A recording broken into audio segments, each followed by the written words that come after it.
Fine. Let's start. Number 11. The beam nobody voted on. Right now, somewhere near you, there is a radar dish turning. It's probably at an airport.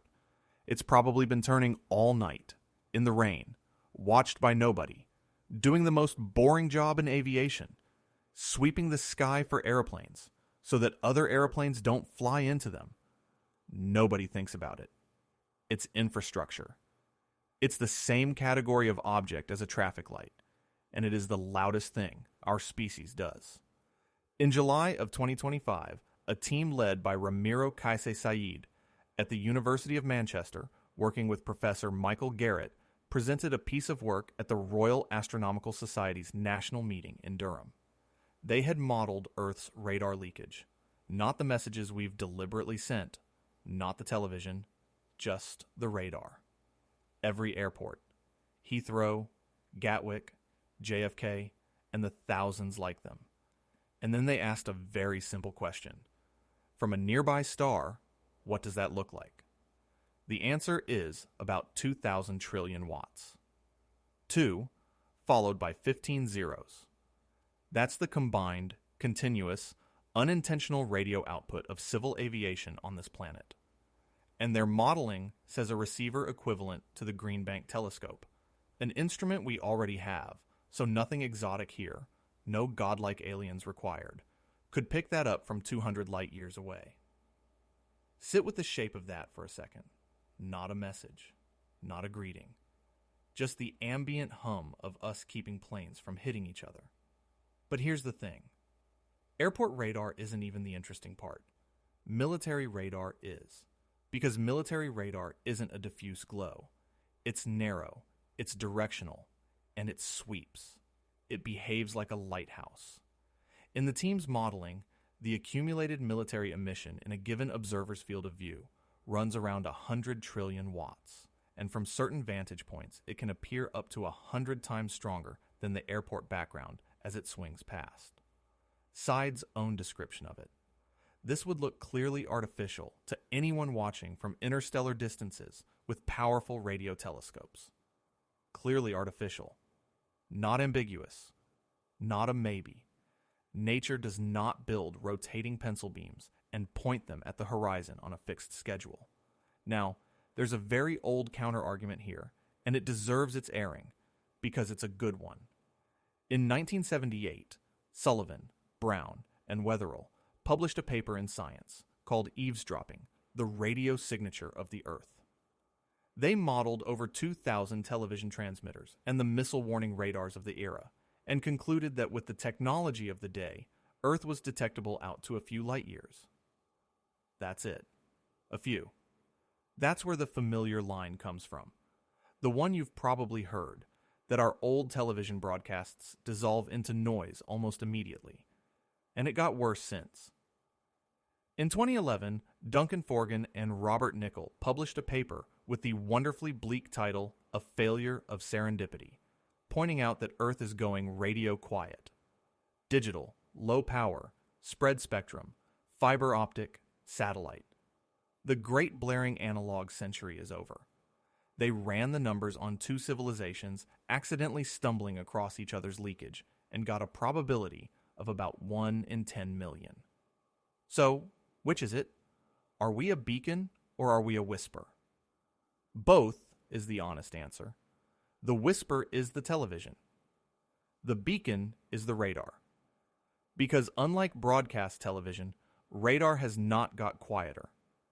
It has got more powerful, more numerous, and more precisely aimed, because we keep building bigger aeroplanes and more sensitive defense systems. And neither of those trends is reversing.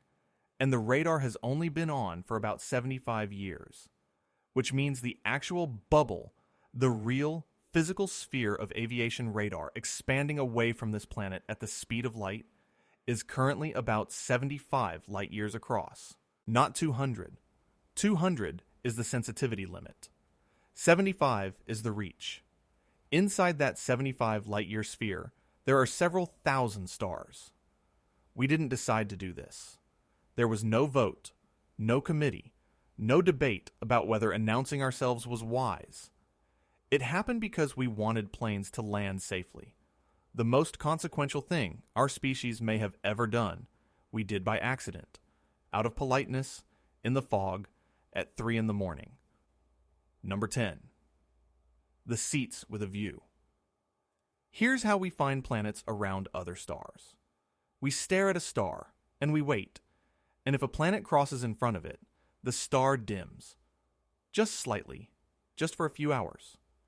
And from that flicker, we can extract the planet's size, its orbit, and if we're lucky and patient, the chemistry of its atmosphere. It's called the transit method, and it has found thousands of worlds. In 2021, Lisa Keltnegger at Cornell's Carl Sagan Institute and Jackie Faherty at the American Museum of Natural History asked the obvious question that somehow nobody had properly answered. Who can do that to us? Because the transit method only works from a very specific place. You have to be sitting almost exactly in the plane of the planet's orbit. Tilt away by even a small angle, and the planet never crosses the star from your point of view. It just sails above or below. So there's a narrow band of sky, a thin ribbon wrapped around the solar system, from which Earth is visible crossing the face of the sun. Everywhere else in the galaxy, we are invisible by that method. They took ESA's Gaia catalogue, the most precise map of stellar positions and motions ever assembled, and worked out who was in the ribbon. Not just now, across 10,000 years, 5,000 back and 5,000 forward, because stars move. The answer, published in Nature on the 23rd of June, 2021. 2,034 star systems, all within 326 light years. 1,715 of them could have watched Earth transit at some point since human civilization began. 319 more will drift into position over the next 5,000 years, and of those 2,000, 117 sit within about 100 light years of us, close enough that our radio leakage, the stuff we just talked about, could plausibly reach them. 75 of those 117 have been in the viewing zone for the entire century that humans have been broadcasting. 75 stars. Simultaneously close enough to hear us and correctly positioned to see us. That's not a poetic flourish. That's a list. And the list has coordinates. Kaltenegger's line about it is the one that gets quoted, and it deserves to be. From the exoplanet's point of view, we are the aliens. But here's the thing. It's not the arrival that unsettles me. It's the departure. Ross 128 is a small red star about 11 light years away in Virgo. Remember that name. It comes back later. Ross 128 held a seat in the Earth transit zone for 2,158 years. 2 millennia of uninterrupted viewing, during which anyone there with a decent telescope would have seen a small rocky world crossing a yellow star, carrying oxygen and methane and water vapor in its spectrum, the exact combination we ourselves treat as the signature of life. And then, around the year 1100, the geometry drifted and the seat expired. They lost the view. Meanwhile, TRAPPIST-1, the system we are most excited about, 7 Earth-sized planets, 4 of them temperate, 45 light years away, cannot see us at all. It doesn't enter the zone for another 1,642 years. Then it gets a 2,371-year window. We are not hidden, and we are not exposed. We are on a rotating schedule, and the rotation has nothing to do with us. Now, the honest caveat. Being in the zone means you could see the transit. Earth's transit depth is about 84 parts per million. The sun dims by less than 100th of 1%. That is a brutally hard measurement, harder than anything our own instruments have pulled off. Nobody is claiming this has happened, but the geometry is not in dispute. Nobody argues with Gaia. The seats exist, the seats are occupied, and every single one of them has an expiry date. Number 9. The exhaust. If you wanted to find a civilization, what would you look for? The romantic answer is a signal, a message, a beacon, a deliberate act of communication. The realistic answer, it turns out, is garbage. In 2022, Jacob Haq-Misra, Ravi Koparapu, and Thomas Fauches published a paper in the Planetary Science Journal asking whether the James Webb Space Telescope could detect chlorofluorocarbons in the atmosphere of another world. CFCs. Refrigerant. The stuff that punched the hole in our ozone layer, banned by treaty, entirely artificial. There is no natural process that makes them in any quantity. They modeled TRAPPIST-1e, 12.5 parsecs away, and put Earth's 1980s CFC levels in its atmosphere. Then they asked how long Webb would need to stare. About 100 hours of transit time, which sounds achievable. And here's where the paper turns on itself, because these authors are their own harshest critics. That 100-hour figure assumes an optimistic noise floor of 10 parts per million. Push to a more conservative 50 parts per million, and the detection collapses entirely. Even 5 times Earth's CFC levels become invisible, no matter how long you look. And the paper says plainly that in the optimistic case, you would need to observe almost every transit in the JWST mission lifetime. About 100 transits. The entire telescope, one planet, for years. A companion paper by Koparapu and colleagues did the same exercise for nitrogen dioxide, the brown haze over every city on Earth, the exhaust of combustion, and found that a 15-meter space telescope, bigger than anything we have, but not bigger than anything we've designed, could spot present-day Earth levels around a sun-like star at 10 parsecs. And there's a detail in that one I can't shake. Earth's global nitrogen dioxide used to be 3 times higher than it is today, before we cleaned up. Which means this technique is best at catching a civilization at the stage we were at about 40 years ago. A narrow window, dirty enough to be visible, not yet clean enough to disappear. But here's the thing, and it's the line from the paper that reorganizes the whole topic.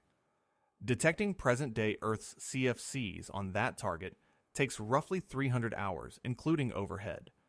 Detecting present-day Earth's ozone, a biosignature, evidence of life itself, takes about 600. Oxygen takes about 800. The pollution is easier to find than the biosphere. The industry shouts louder than the life. And then there's the asymmetry, which the authors state outright, and which is genuinely strange to sit with. TRAPPIST-1e is a good target because its star is tiny.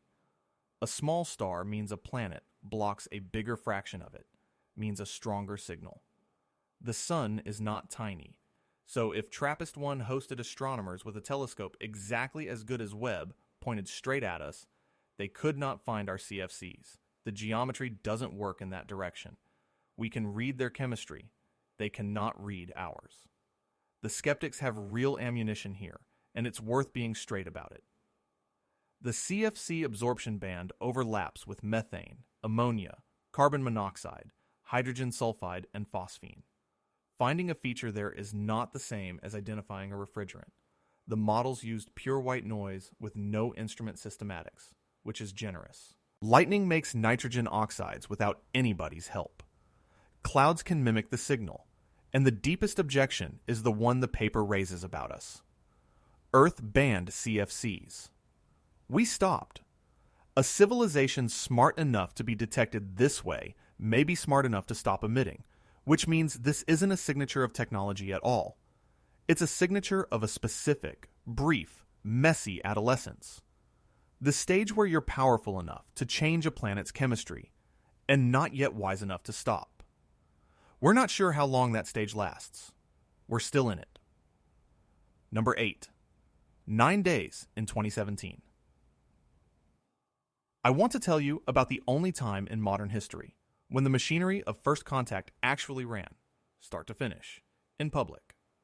On the 12th of May, 2017, the Arecibo Observatory in Puerto Rico, the 305-meter dish, the one in the sinkhole, the one that isn't there anymore, was working through a routine list of nearby red dwarf stars. The campaign was led by Professor Abel Mendez of the Planetary Habitability Laboratory, with Dr. Jorge Zuluaga in Colombia. 7 targets that night: Ross 128, Gliese 398, Gliese 436, Wolf 359, HD 95735, BD plus 2024 65, and K 218. Nobody noticed anything at the time. That's important. Nobody was in the control room shouting. About 2 weeks later, going back through the data, they found something in the Ross 128 observation. 10 minutes of it. Mendez's exact technical description was broadband, quasi-periodic, non-polarized pulses with very strong dispersion-like features, sitting between 4.6 and 4.8 gigahertz. Translation: a strange, structured, repeating radio signal that didn't look like anything they recognized. And crucially, it was unique to Ross 128. The stars observed immediately before and immediately after showed nothing. That was the hook. That was what made it look real. Whatever this was, it was pointed at that one star and nowhere else. Mendez did the responsible thing. He wrote it up on the lab's blog on the 12th of July, listed the possible explanations, and asked for help. Then, the internet found it. It went everywhere. Within days, mysterious signal from nearby star was on every front page on the planet. And Mendez, to his enormous credit, kept saying the same thing to anybody who would listen. In case you are wondering, the recurrent aliens hypothesis is at the bottom of many other better explanations. Here's what happened next, and this is the part that should be taught in schools. On the 16th of July, 3 separate facilities pointed at Ross 128, Arecibo again, Breakthrough Listen at Green Bank, and the SETI Institute's Allen Telescope Array. Competitors, in a sense. Different funders, different agendas. They all just turned and looked. On the 21st of July, the answer came back. Satellites. Geostationary satellites, transmitting in exactly those frequency bands. And here's the thing. The twist that makes this my favorite story in the entire search. Remember what made the signal look real? That it appeared only toward Ross 128 and nowhere else on the list? Ross 128 sits near the celestial equator, and the celestial equator is exactly where the geostationary belt is. That crowded ring of satellites parked 22,000 miles up, all of them sitting over the equator, because that is the only place a geostationary orbit can be. Pointing Arecibo at Ross 128 meant looking straight through a traffic jam. The star wasn't special. Its address was 9 days from publication to resolution. No cover-up, no drama, no ambiguity left except one loose end. The dispersion-like structure was never fully explained, and Mendez suggested multiple reflections as a possibility, and left it there, honestly unresolved. He said something else during those 9 days that I think about a lot. Unexplained here does not mean inexplicable. It just means we are not able to tell which is the precise source from many possibilities. That's the discipline. That's what it actually sounds like when a scientist is handed the most exciting data of his life and refuses to run with it. The rehearsal went well. The science worked exactly as designed. Everything performed. It's just that the thing being rehearsed for hasn't happened yet. Number 7. The wrong channel.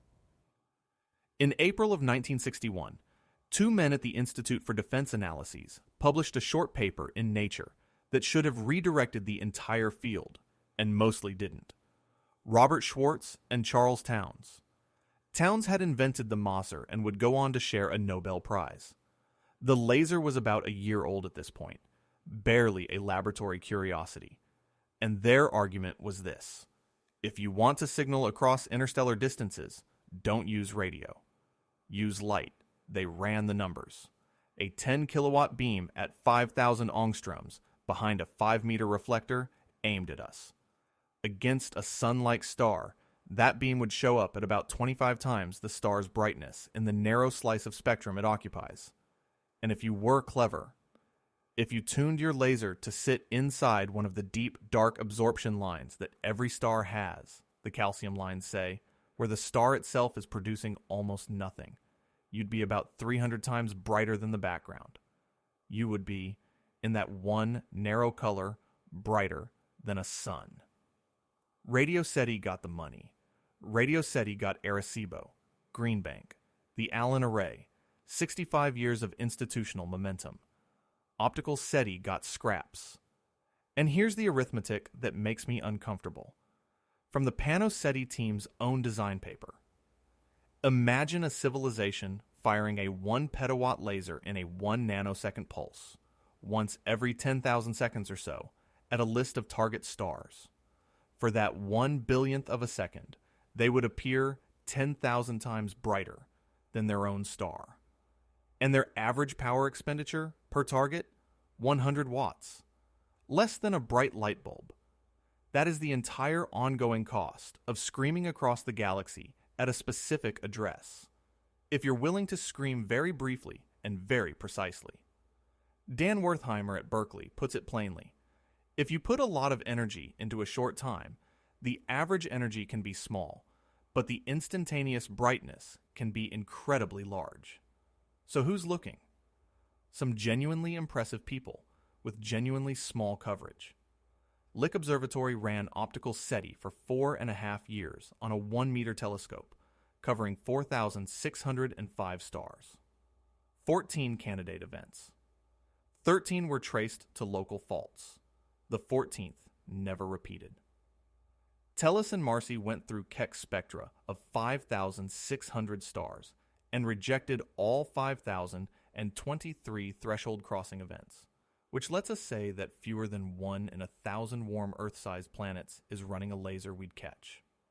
And then there's Veritas, which is my favorite thing in this whole section, because Veritas is not a SETI instrument. It's a gamma-ray observatory in Arizona, 4 telescopes catching the faint blue flashes that gamma rays make in the upper atmosphere. And it turns out that the exact trick it uses to reject cosmic rays also identifies lasers. A real laser pulse arrives as a parallel beam, so all 4 telescopes see an identical point of light in the same place. A cosmic ray shower is a sprawling mess 100 meters wide, so the 4 telescopes see it differently.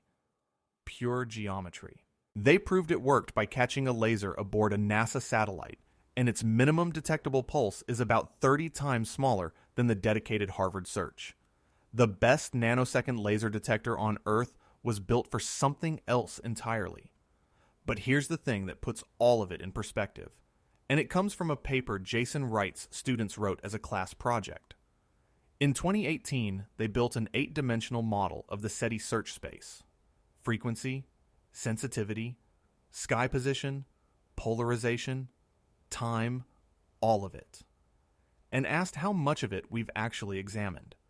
Their answer, in the paper's own words, is a fraction, similar to the ratio of the volume of a large hot tub or small swimming pool to that of the Earth's oceans. A hot tub against every ocean on this planet. And Wright, to his credit, immediately warns against the obvious misuse of his own result. A small searched fraction doesn't mean the rest is full. It just means the silence we've measured is not the silence people think it is. 65 years. Every ocean on Earth. 1 hot tub. Number 6. The windows. Everything so far has been about listening. This one's about the fact that we didn't only listen. Between 1974 and 2018, humanity deliberately beamed at least a dozen high-powered radio messages at named, specific, nearby stars. Most of them went out from a 70-meter dish at Yevpatoria in Crimea, driven largely by one Russian radio astronomer named Alexander Zaitsev, who thought the whole business of listening without speaking was a kind of cowardice.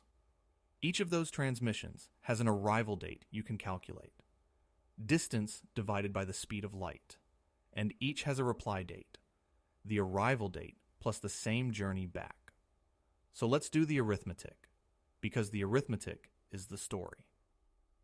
In 1999, Cosmic Call went out to 4 stars between 51 and 70 light-years away.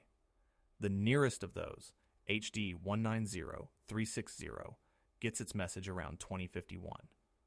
If someone there answered instantly, we'd hear it around 2103. In 2001, the Teenage Message, content chosen by Russian teenagers, including a 15-minute live theremin concert, which is an extraordinary thing to fire into the void, went to 6 stars. Earliest arrival, 47 Ursae Majoris, July 2047. In 2003, Cosmic Call 2 went to 5 stars, the nearest arriving around 2036. That's the number that gets quoted in every article about this, 2036. Accept a reply from 33 light-years takes another 33 years, so the answer would come back around 2069. In 2008, a project called A Message from Earth sent 501 messages, chosen by users on a social network, funded by a television company for $40,000, to Gliese 581c. It arrives in early 2029, which is soon, but Gliese 581 is 20 light-years out, so any answer lands around 2049. And in 2017 and 2018, a music festival, an actual music festival, Sonar in Barcelona, partnered with Medi International and used a radar array in Norway to transmit to Luyten's star, 12 1/3 light-years away. It arrives around March of 2030. Reply, if any, around August 2042. That's the earliest of the famous ones, 2042. But here's the thing. Those aren't the earliest windows. The earliest windows already opened, and nobody was really listening. In 1986, an artist named Joe Davis got access to the MIT Millstone Hill radar and transmitted toward Epsilon Eridani and a few other stars. The U.S. Air Force shut him down after a few minutes. The signal reached Epsilon Eridani in 1996. Its reply window opened around 2007 and passed without anybody making a fuss. In 1983, a message went to Altair, 16.7 light-years, organized by 2 Japanese astronomers in collaboration with a manga magazine. Hisashi Hirabayashi said at the time that a reply could arrive from 2017 at the earliest. And in August of 2023, a Japanese astronomer named Shinya Narusawa actually remembered. He booked time on JAXA's Usuda Observatory and listened to Altair for 1 hour on the night of Tanabata. The Star Festival, the one night a year when, in the legend, 2 separated lovers are allowed to cross the sky and meet. 1 telescope, 1 hour, 1 star, on the most romantic night in the Japanese calendar. Nothing. The next window is around November of 2034 from a transmission Joe Davis sent again in 2009 from Arecibo toward Teegarden's star, and which he had to modulate using his iPhone, held up to the equipment, because the observatory's encoder had broken. That's the state of the art. That's humanity's outbound mail. Now there is a serious argument that we should not be doing this at all. In February of 2015, 28 scientists, including Elon Musk, David Brin, Jeffrey Marcy, and Dan Wertheimer, signed a public statement whose closing line is worth reading exactly as written. Intentionally signaling other civilizations in the Milky Way galaxy raises concerns from all the people of Earth about both the message and the consequences of contact. A worldwide scientific, political, and humanitarian discussion must occur before any message is sent. And among its bullet points, as a newly emerging technological species, it is prudent to listen before we shout.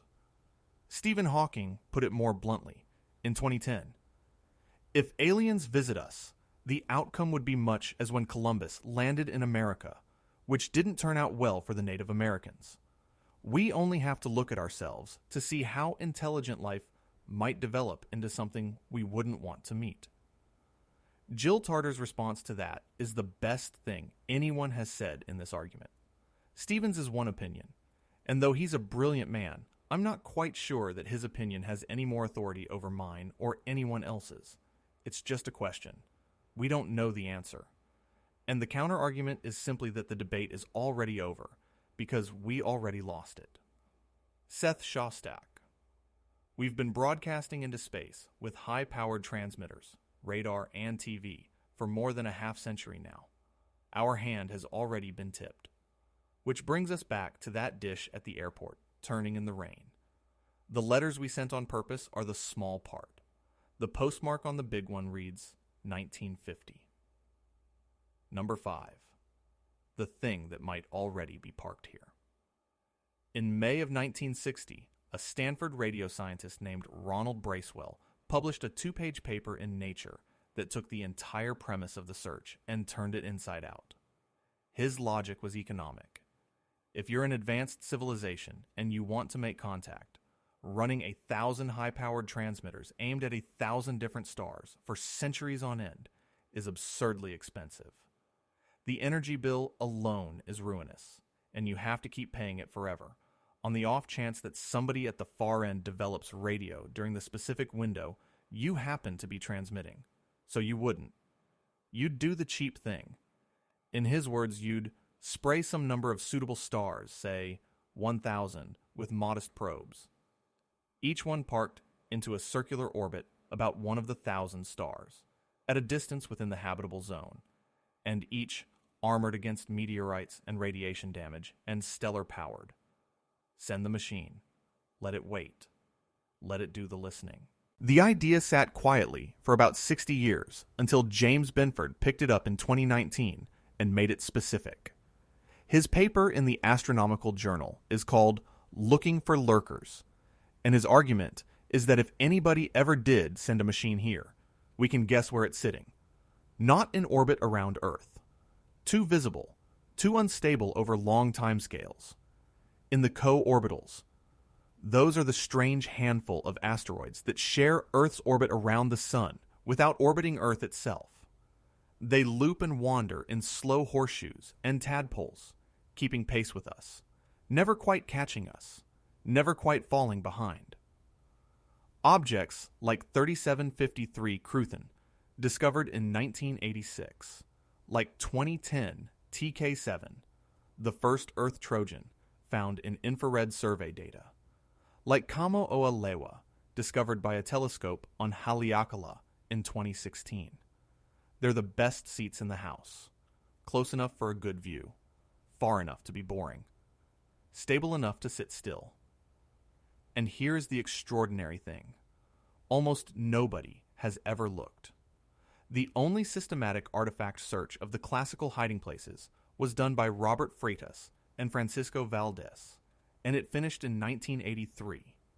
They took a 61-centimeter telescope at Kitt Peak, and over 3 observing runs between February 1981 and March 1982, they shot 137 photographic plates, 30-minute exposures, covering the Earth-Moon libration points and a swathe of the surrounding sky, sensitive enough to spot something 1 to 3 meters across. Their conclusion, in full: no natural or artificial objects were found. That's it.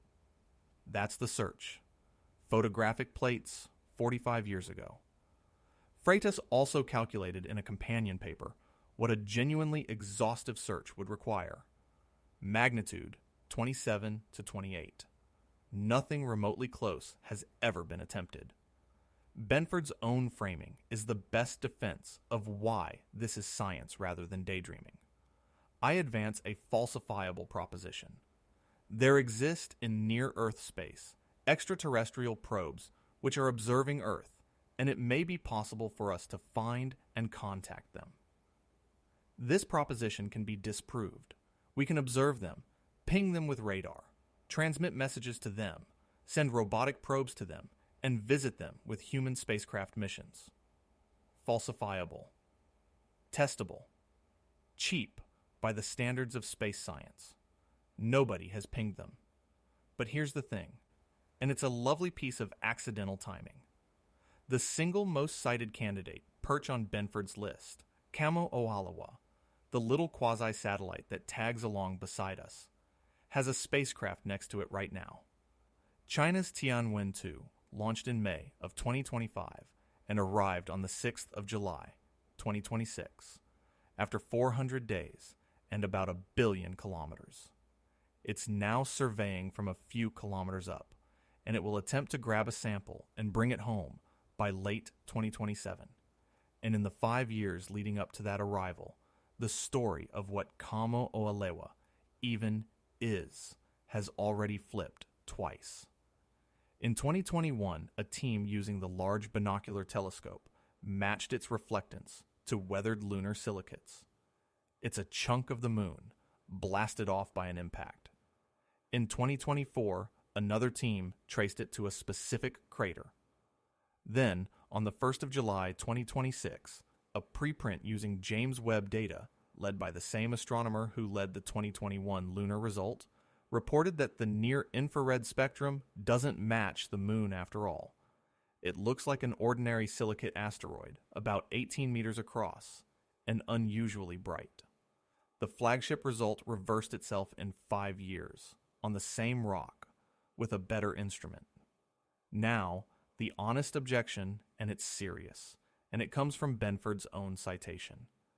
He argues these are ancient, stable perches, but the source he cites gives a mean lifetime of about 330,000 years for these orbital resonances. And his own figures for individual objects are shorter still.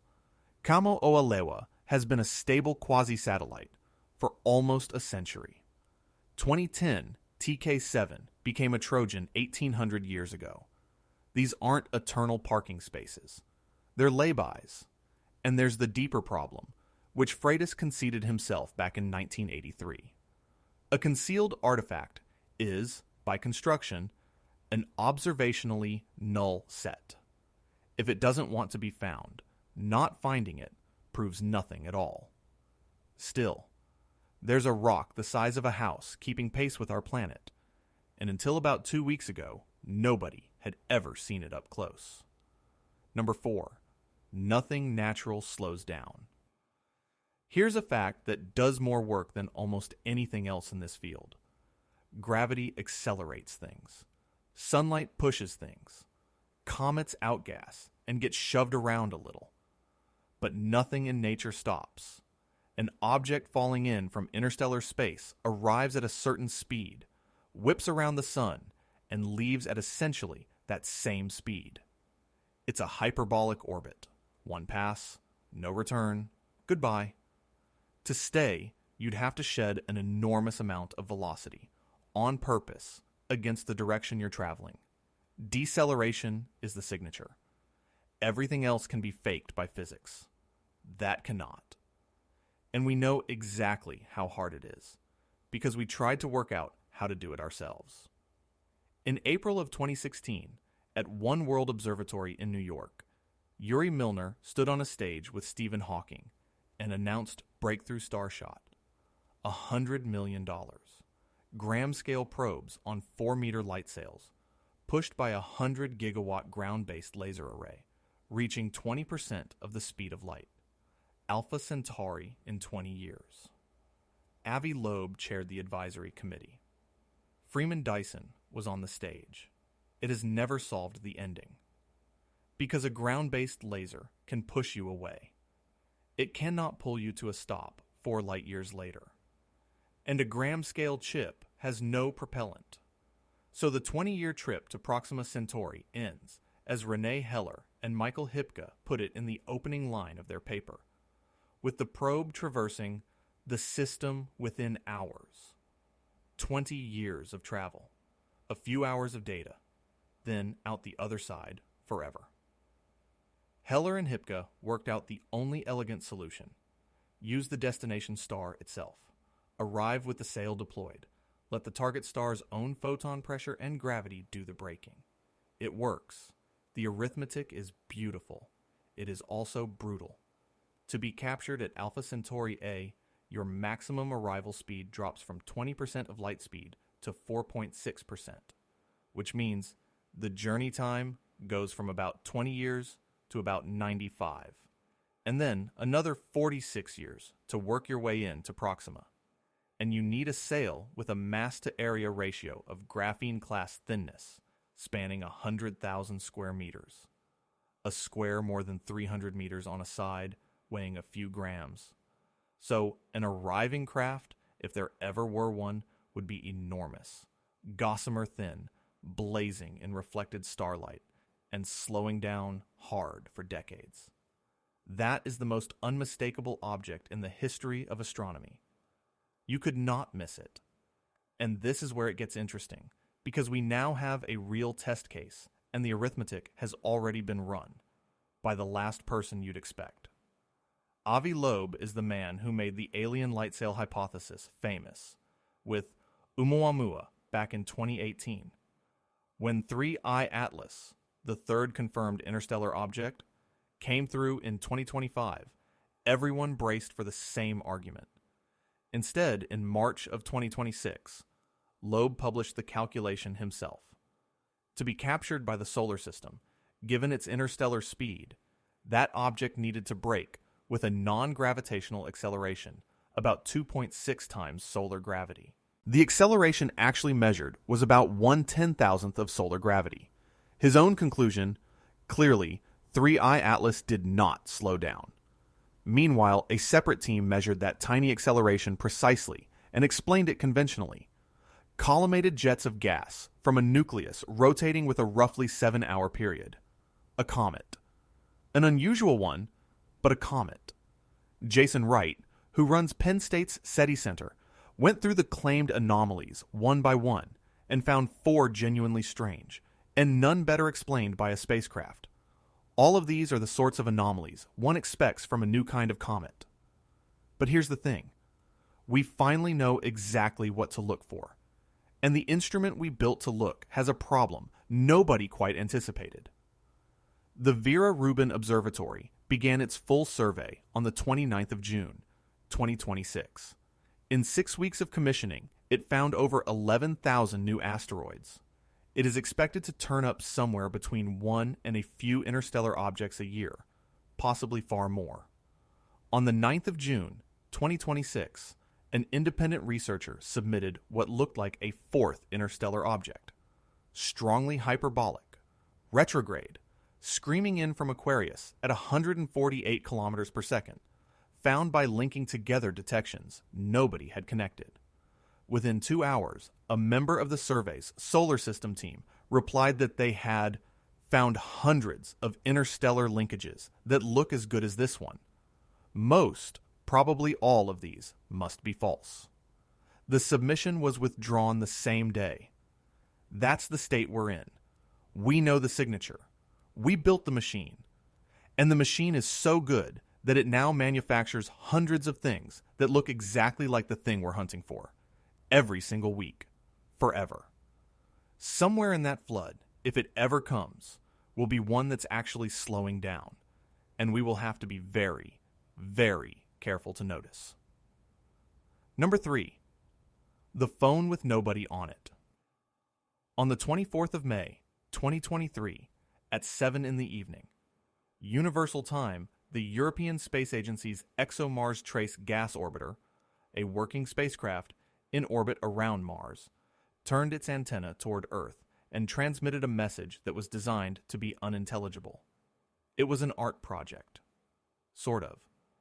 It was conceived by Daniela De Paulis, an artist in residence at the SETI Institute, and its purpose was simple and slightly deranged.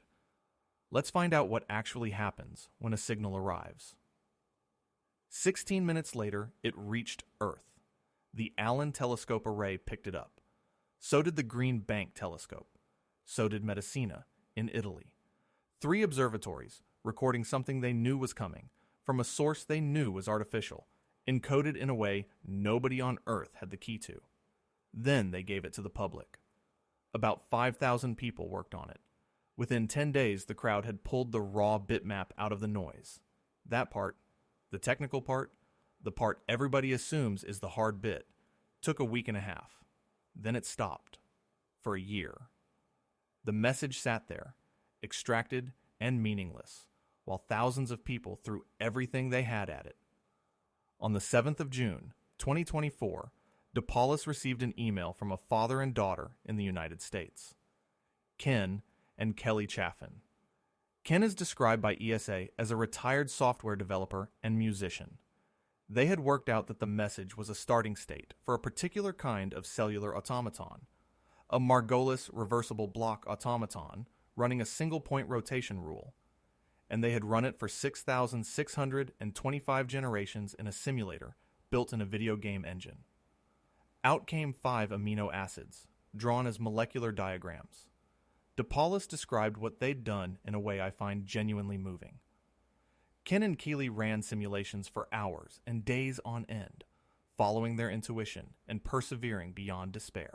There was something in their search beyond rationality, close to obsession.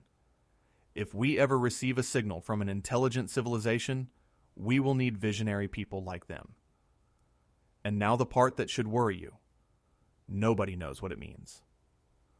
5 amino acids. A structure deliberately built by a human artist, decoded by 2 humans, examined by thousands more. And 3 years on, in 2026, there is no agreed interpretation. Not because it's hidden, because meaning is hard, and we made this one ourselves. The signal was the easy part. It was always going to be the easy part. So, what happens if a real one arrives? What's the procedure? There's a document. The International Academy of Astronautics adopted a Declaration of Principles Concerning Activities Following the Detection of Extraterrestrial Intelligence in 1989, revised in 2010. It says sensible things about verification, about telling other observers, about not hiding it from the public. And Principle 8, the one about answering, defers the entire question. It says that procedures for a reply should be the subject of a separate agreement, declaration, or arrangement. That separate agreement has never been written. It has been outstanding for 37 years. The Outer Space Treaty says nothing at all about talking to an intelligence. Nothing. It was written in 1967 to stop people putting nuclear weapons on the moon, and it does that job well. There has been movement.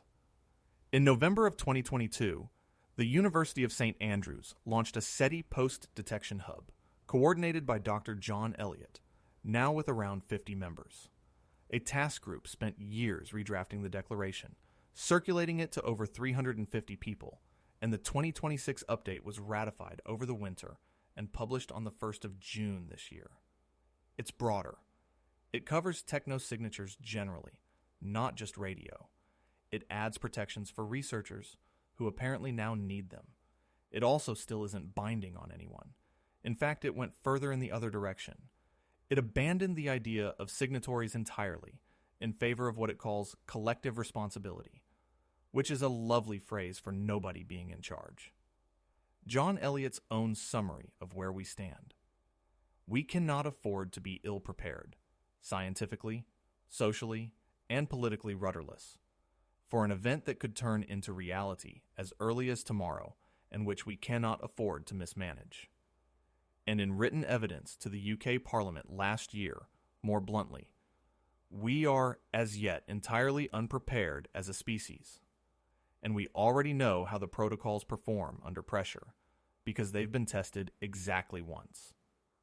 In December of 2020, a candidate signal from the direction of Proxima Centauri, designated BLC-1, sitting at 982 MHz, was leaked to a newspaper before the Breakthrough Listen team had finished analyzing it. Jason Wright's comment at the time, SETI has extensive post-detection protocols that were not followed by the leaker. It turned out to be terrestrial interference, but the leak happened first, and the leak came from inside. Michael Michaud, who spent years on these committees, has a standing warning about it that I can't improve on. Decisions that could affect the welfare of the human species might be made by small, non-representative elites. We built the telescopes. We wrote the protocol. We ran the drill. We just never worked out who picks up. Number 2, something is actually coming.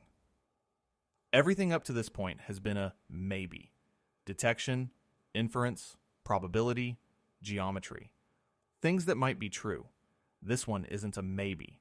There is a star called Gliese 710. It's about 62 light-years away in Serpens Cauda. It's a K7 orange dwarf. Small, cool, about 6/10 the mass of the Sun. About 4,100 Kelvin at the surface, putting out around 9% of the Sun's light. It's been in the catalogues for over a century under the name HD 168442. And for most of that century, nobody found it remotely interesting. Here's why, and it's the detail that makes this whole item work. Astronomers pay attention to stars with large proper motion. Stars that visibly shift against the background over the years, because those are usually the nearby ones, the important ones. Gliese 710 barely moves at all. Almost zero proper motion. Sitting still. It's sitting still because it's coming straight at us. Think about a car on a long straight road at night. Headlights pointed at you.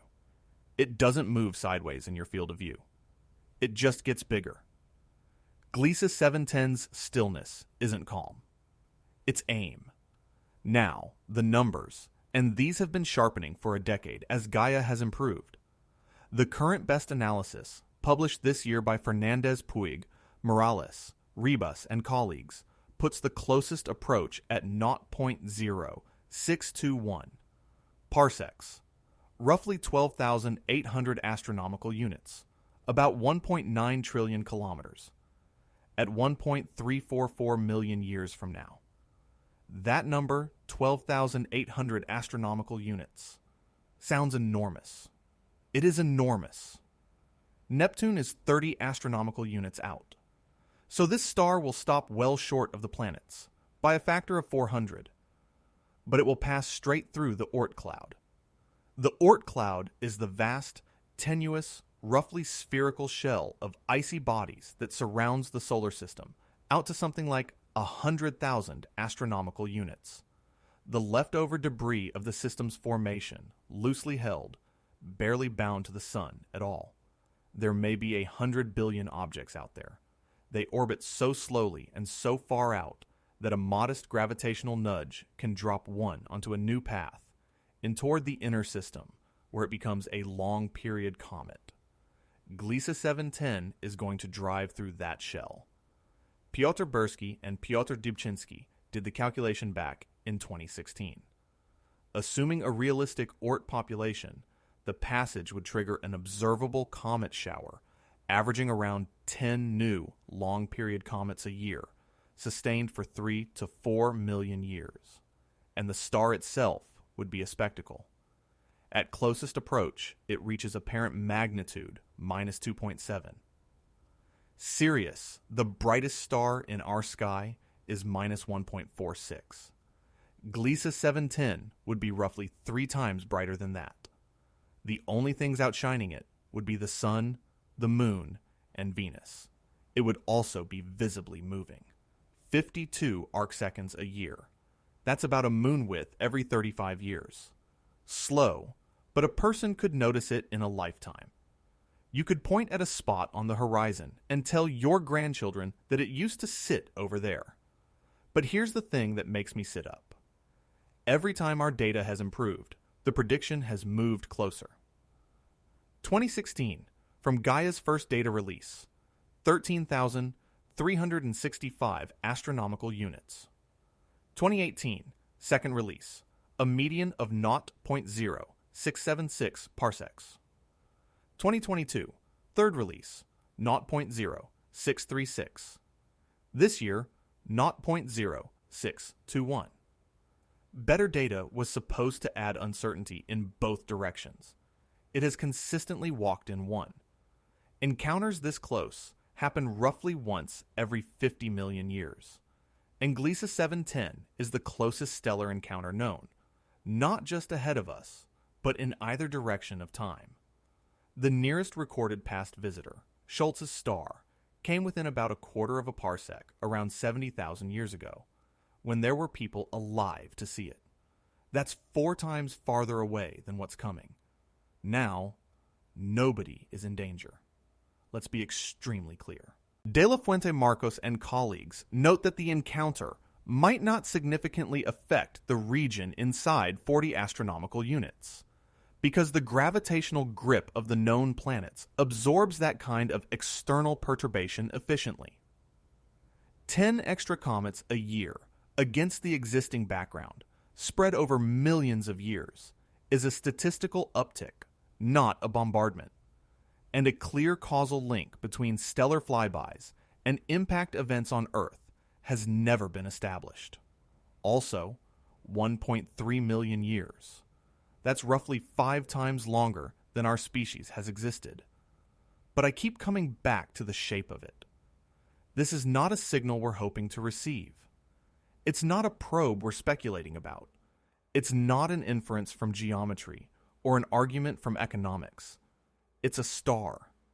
It has a name and a catalog number and a mass and a color. It is 62 light years away, and it is aimed directly at this solar system. And it has been for longer than there have been humans to look at it. And it will get here regardless of anything we do or think or decide. Nothing is signaling. Nothing is choosing. Something is just on its way. Number 1. The sun is a node. Everything we've talked about assumes one thing. That contact, if it happens, arrives here, at this planet, at this address, into telescopes pointed outward from the surface of a small rock, 1 astronomical unit from an ordinary star. There's an argument that this assumption is the whole problem. Start with a piece of physics that has nothing to do with aliens. Mass bends space-time, so mass bends light. The sun bends light, and light passing the sun's limb from directly behind it gets bent inward and brought to a focus. Not a point, but a line, stretching away from the sun into deep space. Von Eschelmann worked this out in science in 1979. The focal line begins at about 548 astronomical units, which is a long way. Voyager 1, the most distant object we've ever built, has been flying for nearly 50 years and is around 170 astronomical units out. So we're talking about 3 times further than anything we've ever sent, minimum. Practical designs target 650 to get clear of the solar corona. And what's waiting there? A telescope.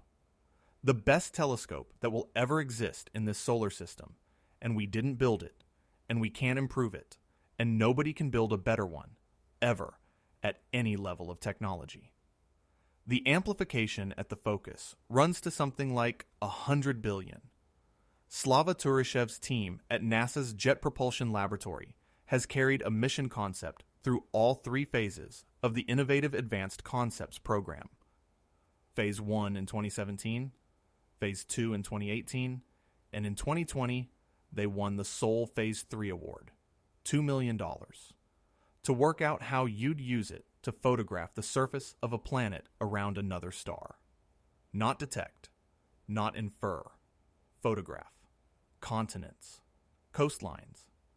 Claudio Macconi, who has spent 30 years on this idea, said it better than anyone in a talk at Princeton in 2006. As each civilization becomes more knowledgeable, they will recognize, as we now have recognized, that each civilization has been given a single great gift, a lens of such power that no reasonable technology could ever duplicate or surpass its power. This lens is the civilization's star, in our case, our sun. And then Maccone takes it one step further, and this is the step that reorganizes everything, If every star is a lens of that power, then every star is also an antenna of that power. Two civilizations, each with a small transmitter parked on their own star's focal line, aimed at each other, get a communication link of absurd gain, a bridge across dozens of light years using equipment you could fit in a shipping container. So an advanced civilization wouldn't blast omnidirectional radio into the void and hope. That's the crude, wasteful, expensive method. They'd go to their focal line and they'd link to the next node, and the next, and the traffic would run star to star, narrow and quiet and efficient. McCone called it the galactic internet. And here is what that implies, and it's the coldest idea in this entire video. If that network exists, it is structurally invisible from here, not hidden, not encrypted, not deliberately withheld, just beamed between focal points, hundreds of astronomical units out, in tight, narrow lines that never come anywhere near the inner solar system. You could sit on Earth with every radio telescope ever built, listening for 10,000 years, and hear nothing, and the network could be roaring. We would not be excluded. We would simply not be on it. And there's a version of this that answers the oldest question in the field. Why is the sky silent? Maybe it isn't. Maybe the silence is what it sounds like when you're standing in the wrong place. When you haven't yet made the one journey that gets you an address. Somebody did actually check. In 2022, a team led by Nick Toussey used the Green Bank telescope with Breakthrough Listens equipment and pointed it at the anti-position of Alpha Centauri, the exact patch of sky where the sun's lens would focus a signal from our nearest neighbors. They corrected for parallax.